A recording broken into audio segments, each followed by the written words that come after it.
काटो मत यार, नहीं गाऊंगी, चिंता मत करो। अरविंद अकेला कल्लू के शादी में आम्रपाली दुबे बोली ऐसी बात जिसे सुनकर आप चौंक जाएंगे। हम आपको दिखाएंगे वीडियो का पूरा क्लिप। उससे पहले आप चैनल पर नए हो तो चैनल को दिल से लाइक एंड सब्सक्राइब कर दीजिए।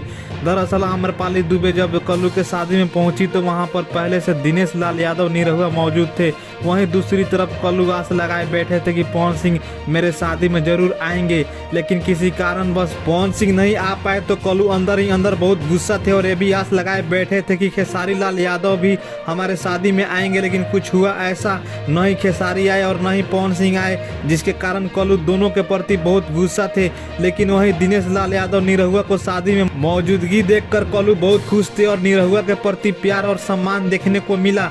और कल्लू बोले बनना है तो दिनेश लाल यादव बनिए, नहीं तो कुछ नहीं बनिए। लेकिन आज मैं सच में मां शीतला से ये मना के आई हूँ कि आप और आपकी धर्मपत्नी जी दोनों हमेशा खुश रहें, सुखी रहें।